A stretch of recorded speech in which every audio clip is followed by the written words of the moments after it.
Asante sana, Haichka, thank you, and Karibu, welcome. Karibuni, welcome.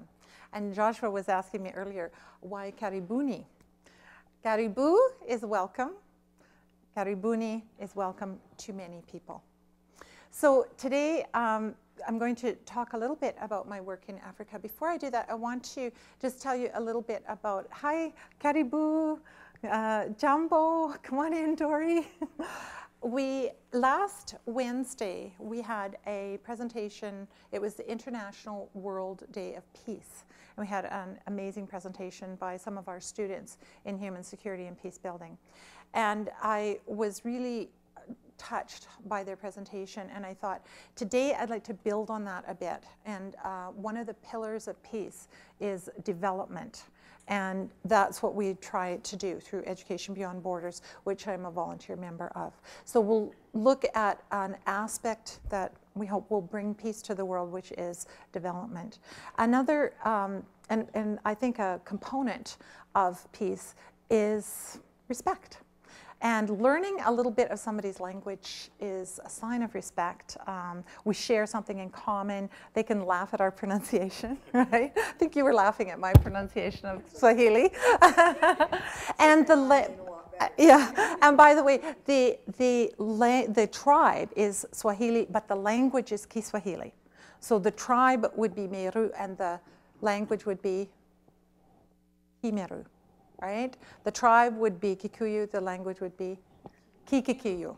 Kikikuyu, right?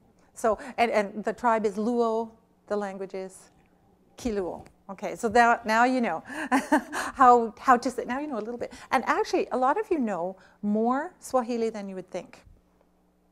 Does anybody, now I know you know how to speak Kiswahili, so you're exempt from this, but does anybody know of some Kiswahili words that we use commonly in English? Oh, yes, you do, you do, you do. If I told you that I was going on a trip in Africa where I was going to be looking at the wildlife, you would say, oh, Marianne, you're going on a safari, directly lifted from Kiswahili. If I said, oh, I wanted to find something on Use Victoria and Craigslist, where else should I look? You would say, and Kijiji means village in Kiswahili. What else? Ken, you can probably think of a few. Oh yes, okay, I can think of one. We came in and I said Jambo, right? And some people, to be cool, they'll say Mambo. You know, it's just kind of cool. Mambo, Mambo, Jambo, Jambo, Mambo, Mambo, right? Have you ever heard Mambo Jambo? Does that sound familiar to you? Directly, you know, English language has taken that, right? Can you think of other ones? Oh yeah, poli poli, they always say that in Kenya, but I don't think we say that here. Okay. But I think banana and zebra might also be taken from that. I'm not too sure. So there's your language lesson.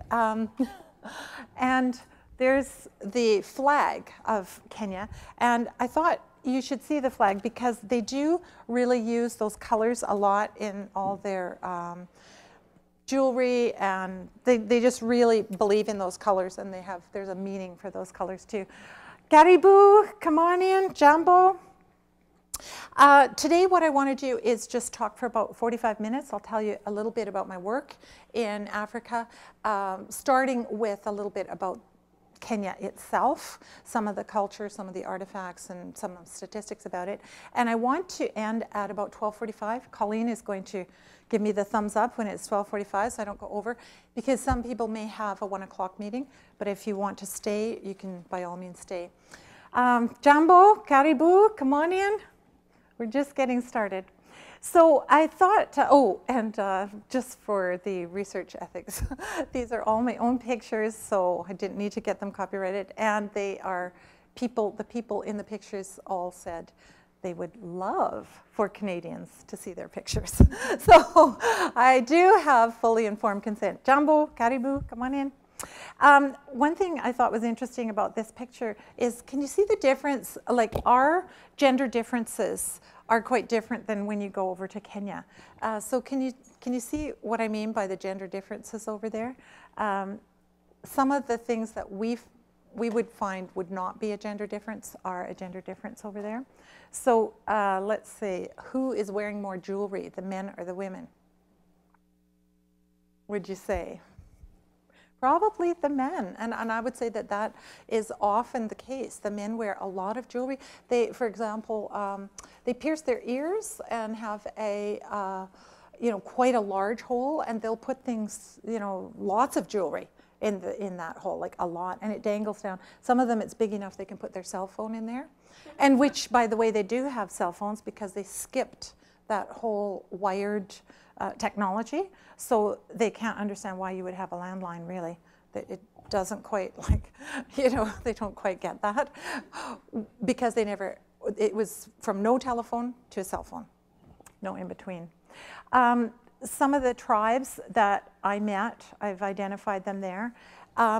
Each tribe speaks its own language, and within their own little region, they learn this language, speak it with their small community, but when they go to school, they immediately are plunged into immersion of Kiswahili and English. Jambo, Karibu, come on in. Jambo, Felicia. Come on in, have a seat. Jambo, Karibu. You've already missed half of your language lesson, so I hope you know what it means. Oh, come on in, Alan. There's room for you right here, if you like. Okay. So the official languages of Kiswahili and English begin instantly when the child enters kindergarten, but they are already speaking a language that is as different from Kiswahili as Japanese is from English, because the tribal languages, there are about 42 tribes in Kenya if you look at them from the point of view of the culture and the language, and they are very distinct, and there's more dialects than that.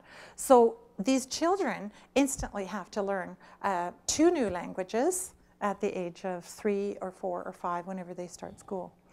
And you'll notice that the average life expectancy has actually gone down. 10 years ago in Kenya, their average life expectancy was 52. It's now gone down to 47. Anybody know why? Hazard a guess? What that might be? It's AIDS. Yeah, absolutely. It's endemic, and it's destroyed almost an entire generation. So there's a lot of grandparents raising their grandchildren because the parents have died. That age level has died. Who here has tasted ugali? Put up your hand. Have you ever had a ugali? Yeah, what do you think of it? It's quite bland, actually. It's very bland. I thought if you could add a little butter and something to it. And can you tell us what's in ugali? Yes, it's just basically corn flour and water, and mixed up and heated up. And as one woman said to me, "Do you have an oven?" And I said, "Oh, yes, I do." Then she said it's even better when it's baked, but they usually make it on top of the stove. Now, I think you probably have heard about the drought in the Horn of Africa right now, and that was another question that I was asked when I went to Kenya was, when was your last famine in Canada? Because I was inviting them to ask me questions about Canada. It was, when was your last famine? And I said, I don't think we've ever had a famine. No, that couldn't be true. They were very skeptical. They were very, very skeptical that we'd never had a famine here. They said, well, when's your last drought? Oh, 1930s, right? I think that's about it. But just to hear people say that, they understand that famine is a fact of life. And when I was there, the famine factor was rated red, which meant that people were dying. And somehow it's really extreme now. What happens is first the animals die, and then the people begin to die as well. I brought along some Kenyan shillings, and so I'll pass those around if you'd like to look at some of the currency. I do have a number of artifacts up here that I want to pass around as we go. You'll notice that that Kenya achieved independence only in 1963. It is a very young country by global standards, or at least by Western standards. And prior to that, who knows what it was called before 1963? Congo is another country. Just a guess. Just a guess. Nobody? Oh, I bet you know, Felicia. Do you know? No? Oh, come on. It's not that long ago. Oh, Ken, you must know. Yeah, British East Africa. All you have to do is read the slide and you've got it. Yeah. The Globe and Mail did a big spread on Africa recently. Well, this is about a year ago now, and they were calling it the year or the decade of Africa, because they are saying Africa has so much to offer the world. They are plagued with all kinds of problems, including, you know, massive clear cutting. You know, we have environmental students here. They'd be very interested in the environmental impact, because you can't help but miss it when you go there.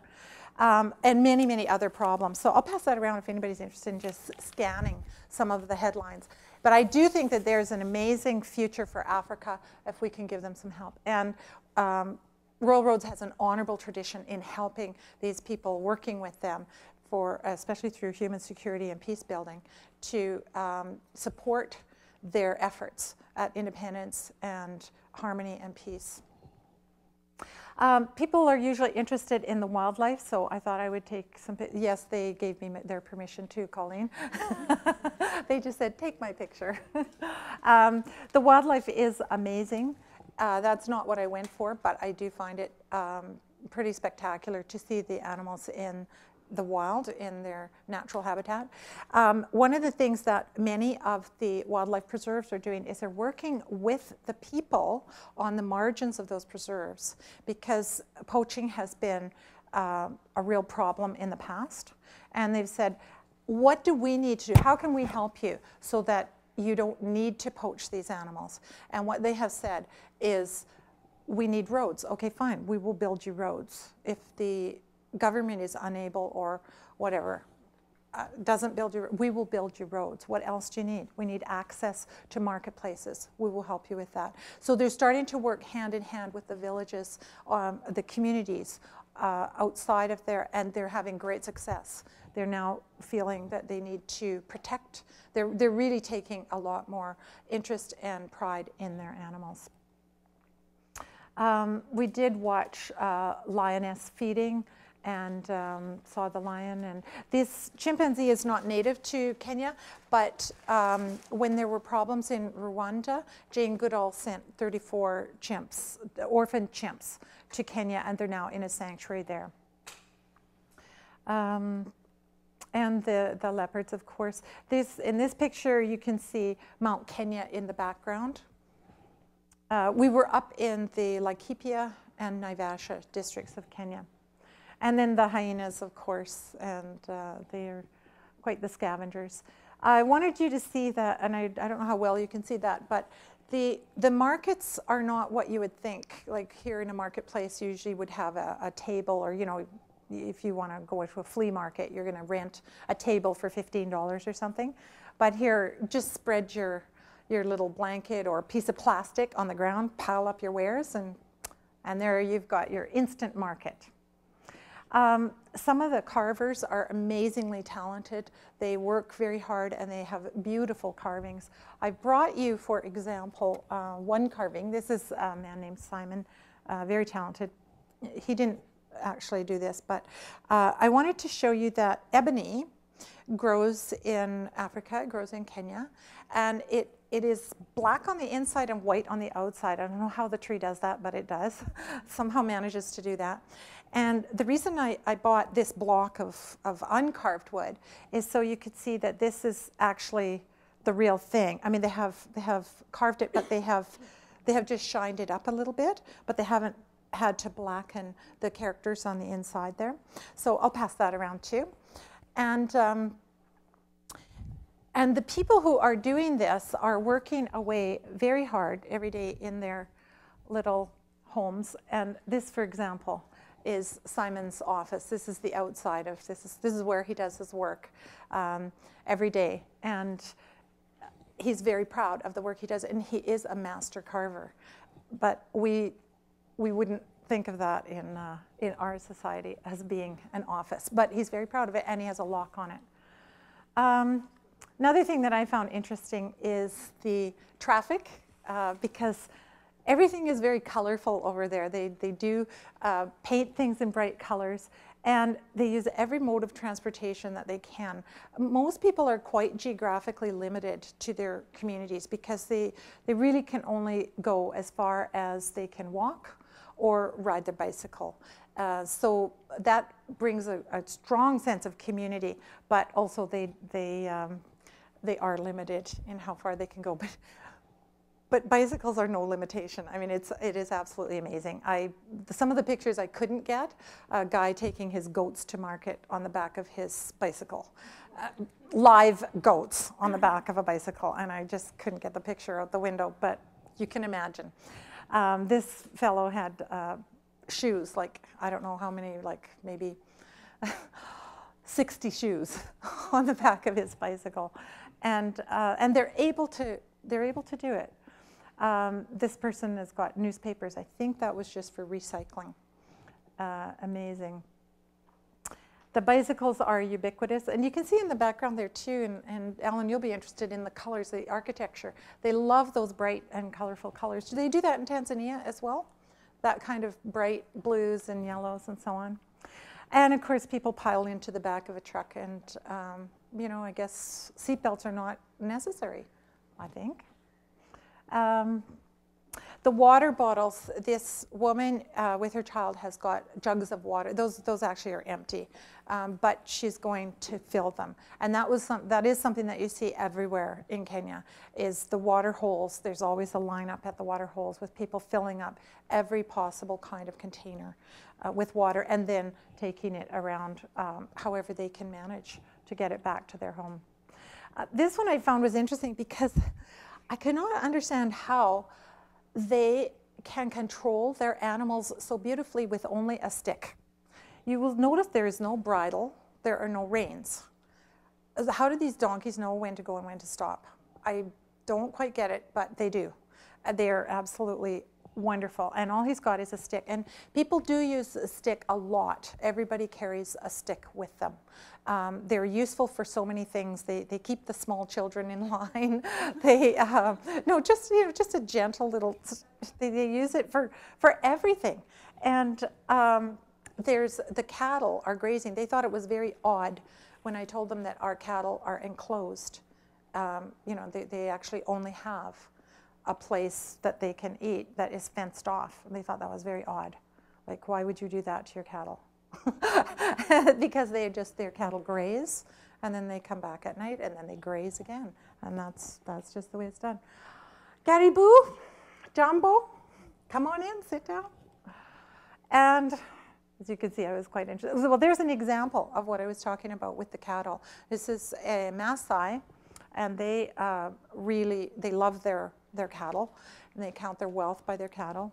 And they're just, that's a very common scene, that they're just in the road. They'll move over so that you can get on the road.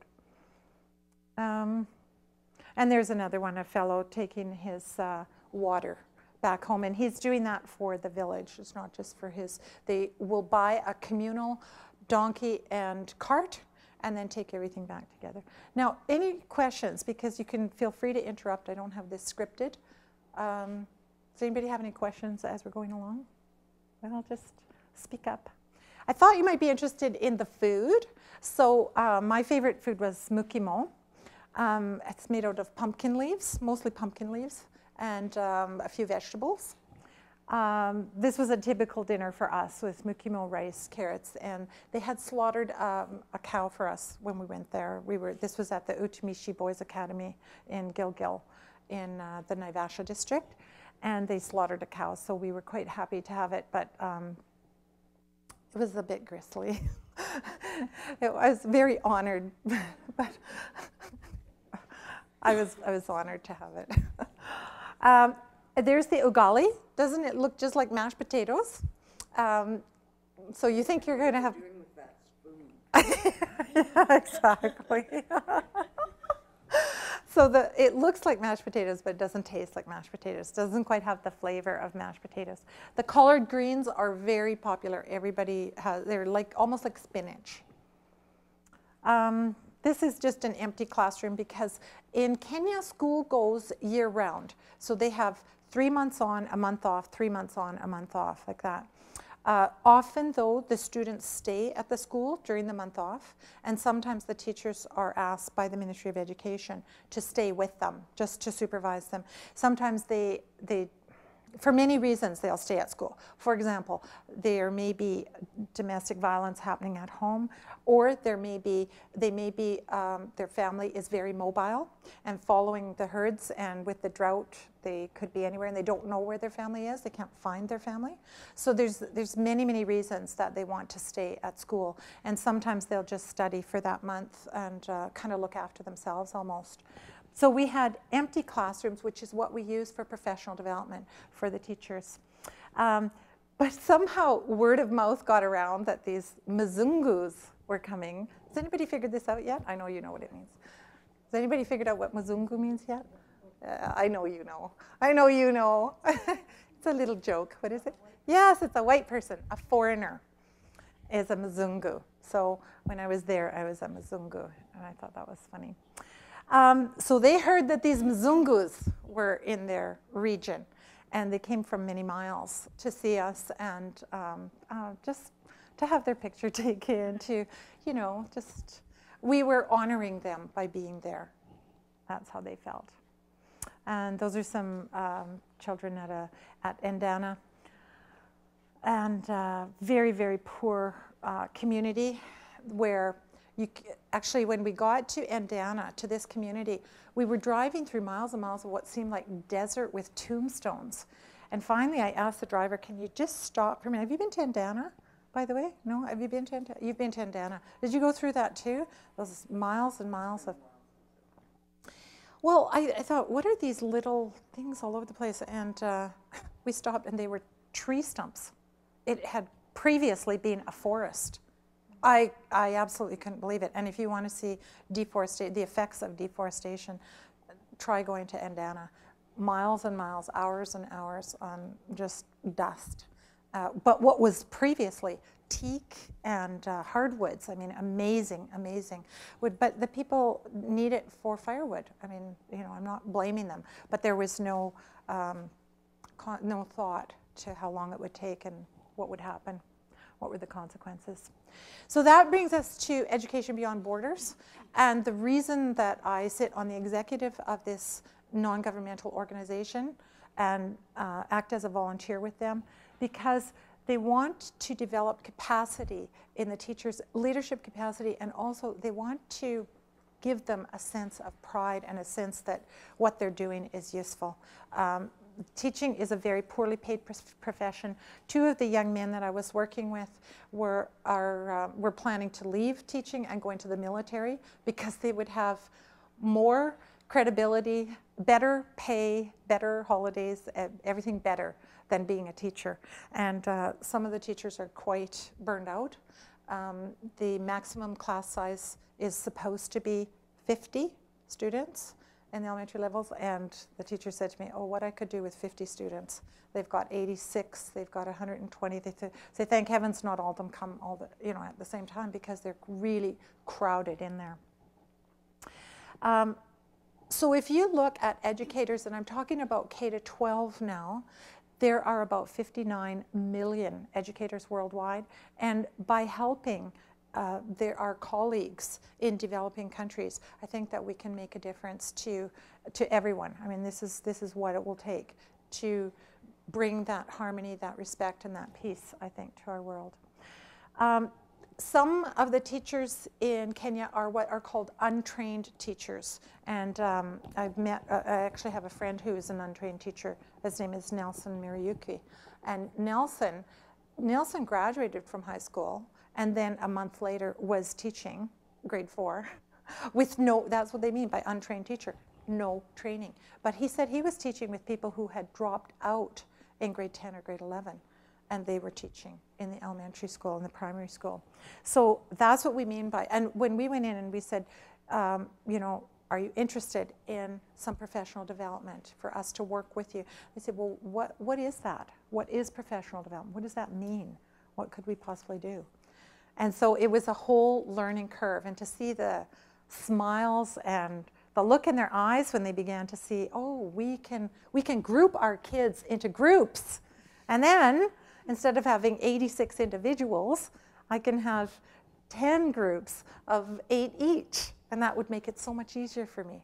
So they were really happy to see, just for a few little instructional methodology tips. And I'm in that picture, but never mind. I am in there. So what we do, what Education Beyond Borders does, is we go into a country where we've been invited. So we put out the word, we say, this is what we do. If you're interested, then we'll come and help you. And we meet with the Ministry of Education, we meet with the district education officers, and we meet with the teachers themselves.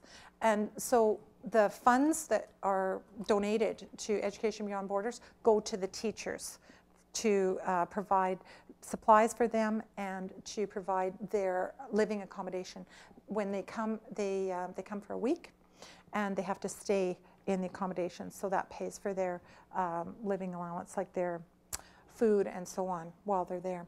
And I was taking registration. I was at the registration desk, sort of outdoors, and this one gentleman came. Registration was supposed to be at 8 o'clock in the morning, and one gentleman showed up at 10:15, and I said, oh, hello.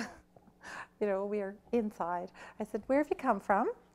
And he pointed to a hill that must have been 35 kilometers away. It was way on the horizon. And I said, what time did you leave this morning? He said, about 5:30. He'd been walking for 5 hours to get there. So I was glad I didn't say anything like, why couldn't you be on time? Obviously, he couldn't be on time.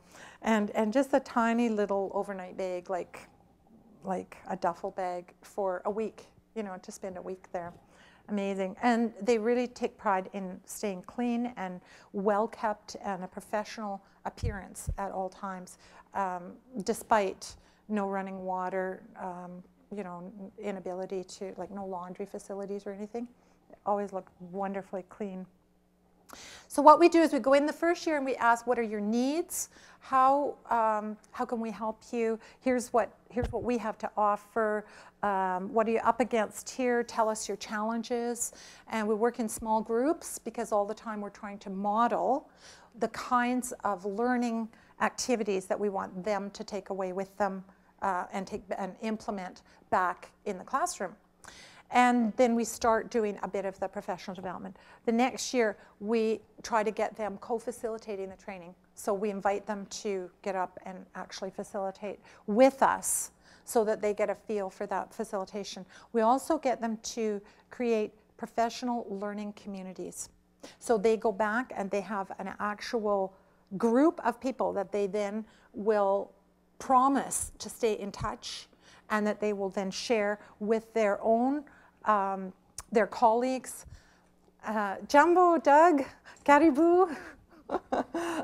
And I'm just talking about the cycle of Education Beyond Borders, how we do the professional development. We're in the second year, we're co-facilitating, and they're developing these professional learning communities. So they can, when they go back to their own community, they then will be able to share what they've learned. In this way, we plan to, we hope that when we conduct a professional development workshop for, let's say, 40 teachers, if each one of them goes back and does that workshop at their school, we're going to hit now 40 schools. And so we've been trying to chart the performance, and it is working.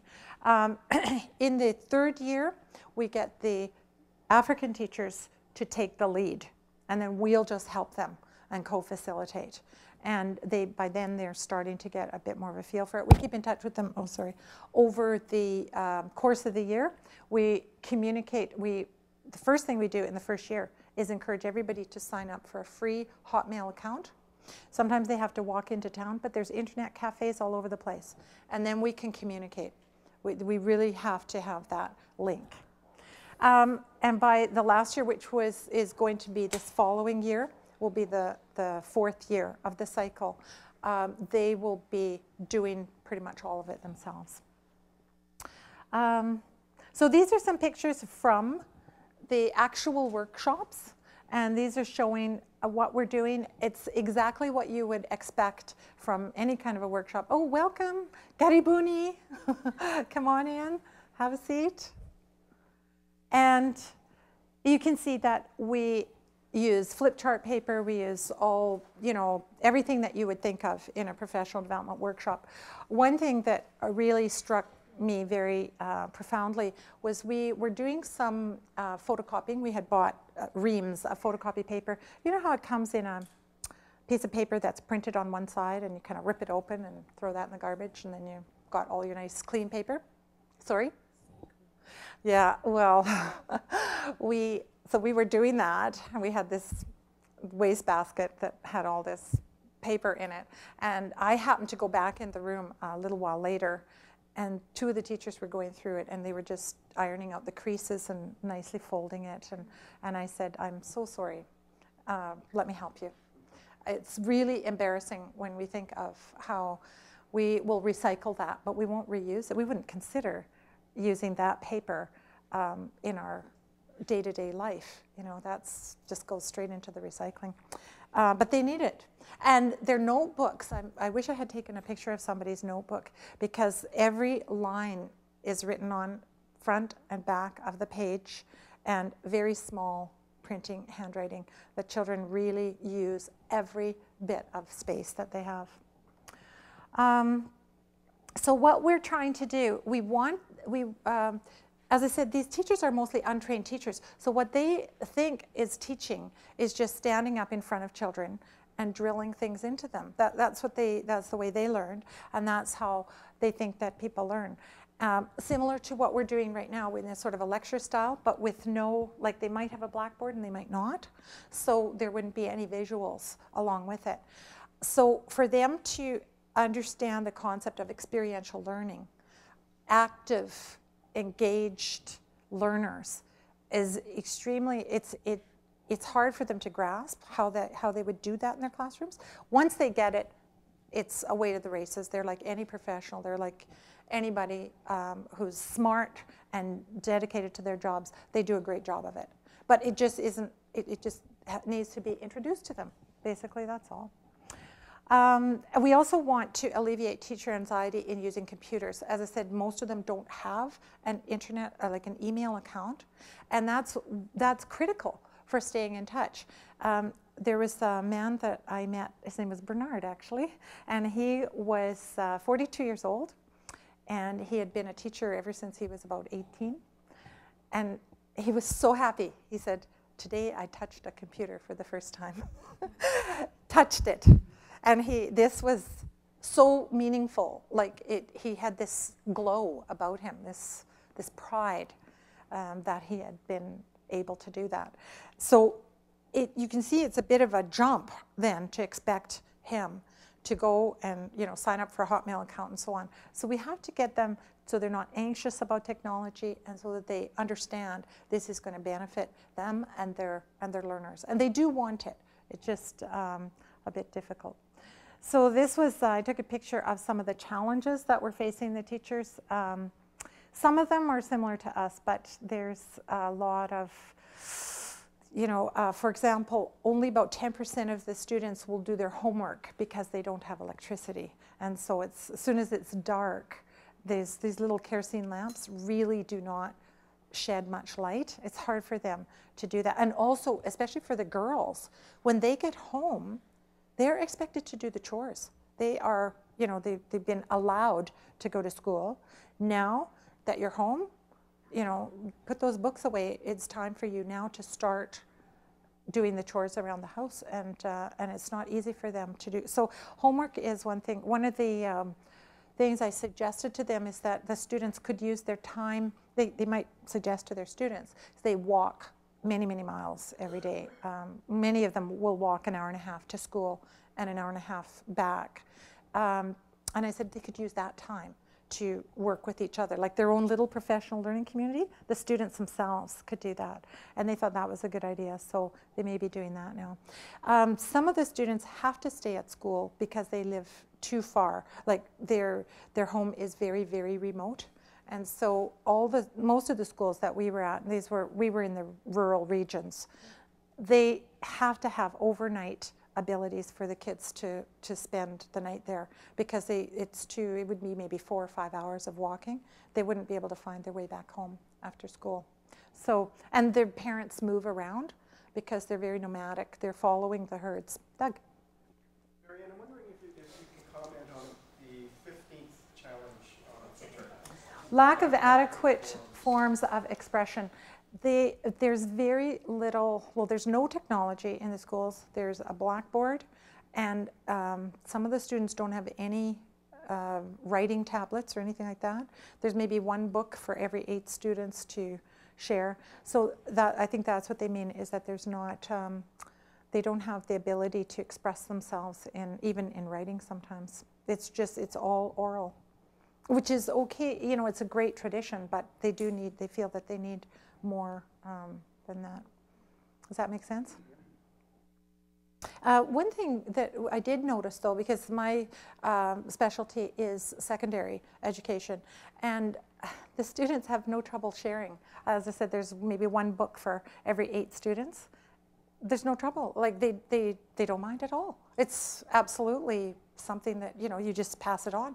They never write in it. They don't mess it up. They don't say, oh, it's mine. They just, oh, okay, I'll finish this, and then they pass it on and they share. Because the culture is much more collective than our culture is very individualistic. How's our time, Colleen? 12:38. Good. We've got lots of time for questions. And so I was going to show you on the map of Africa where I actually went with the year that I went to Kenya. And Naivasha and Laikipia are both, they're quite remote from, in terms of, there's a difference between the rural regions and the urban. When you're in Nairobi, you're in a big city. When you're outside of it, you are back in time. And that's what we wanted to do. We wanted to go to back in time. We met a man who is, actually he runs some of the schools in Kibera. Has anybody heard of Kibera? Do you know what I'm referring to? It's do you know what it is? Yeah, I think it may be the largest in the world, and it's in Nairobi.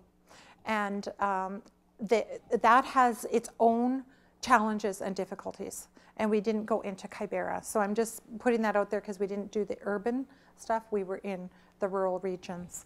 And there was a group that went to Mbita, which is on the shores of Lake Victoria. But mostly we were in Naivasha and Laikipia. We also had a group that went to Cape Town in South Africa.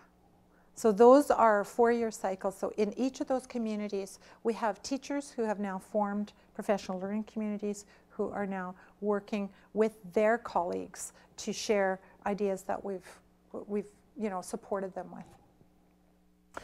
This is an example of, we stayed at the Utumishi Boys Academy in Gilgil, and they actually had a computer classroom there that had been sponsored by an organization, I don't remember who, but they had a big plaque, and they knew who had donated to them. And these teachers took turns. Now that's one of them is, or 2 of them are people from our team. But the teachers would take turns logging onto the computers. And what we did is we packaged up library in a box type of thing.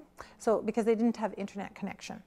So the internet connection, you pretty much have to go to the internet cafe.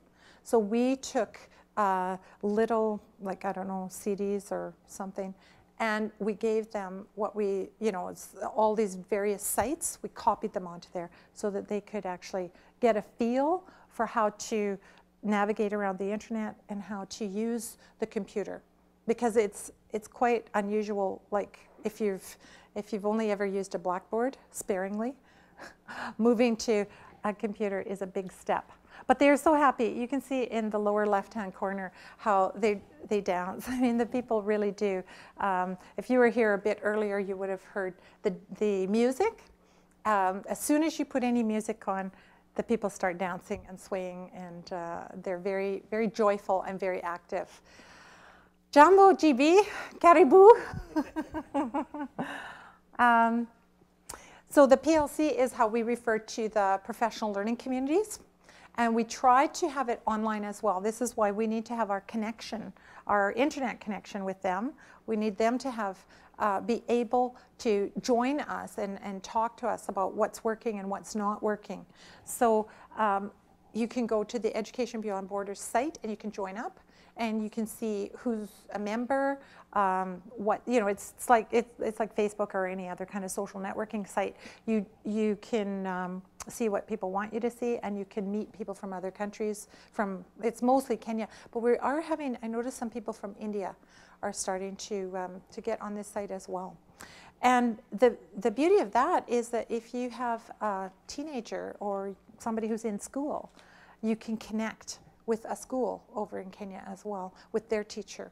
And then you get the cross-cultural understandings, I think, happening. You know, they begin to, the younger generation will start to understand what they're up against and some of their challenges. And some of the similarities too. You know, a lot of them, a lot of young people have the same type of challenges that they're facing. You know, independence from their family and so on. It's different, but some the same. Can you speak to that? Yes? Anything you want to add? Not at the moment? Okay. So that's what I mentioned to you, that using the internet in a box, that was one way that we overcame the lack of internet capacity. We just did what we felt that they needed, took that to them, and so on. Let's see. Oh, and there's a number of partners that we have, organizations, NGOs that we have partnered up with. So Opejada is based in the UK. It's a conservancy. They hosted us, and immediately when we left, they were hosting Médecins Sans Frontières. See you, bye, Haichka. So they will host, they are very, very connected with the communities, and they will host anybody who is starting to help like their community. They will give you a discounted rate on accommodation and so on. There's a Project Kenya Sister Schools and other ones. We had some performance measures that we tried to meet. We felt that as we probably in the first year, no, 2009, we felt that we would probably impact the learning of about 9,000 students. By working with the teachers, that ripple effect, we would hit a lot of students with that information. And total, in Kenya and South Africa, 19,000. These are some pictures of, you can see that the kids are pretty packed in there. So what can you do? You can think about this. You can join educationbeyondborders.org. I also did bring a donation basket. If anybody wants to donate, it's not a fundraiser, but if anybody wants to donate, I'll pass it around. And that will go directly to Education Beyond Borders. But basically, what today is for is to develop understanding and awareness and a little bit of the language.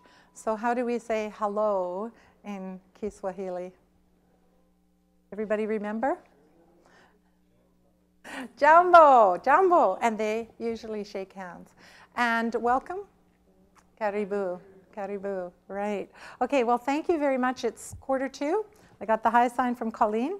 And anybody who wants to stay. You can look through these artifacts and we can talk some more. But I know that people have 1 o'clock meetings to go to. So if you must go, then go. And thank you again for joining me today. Asante sana.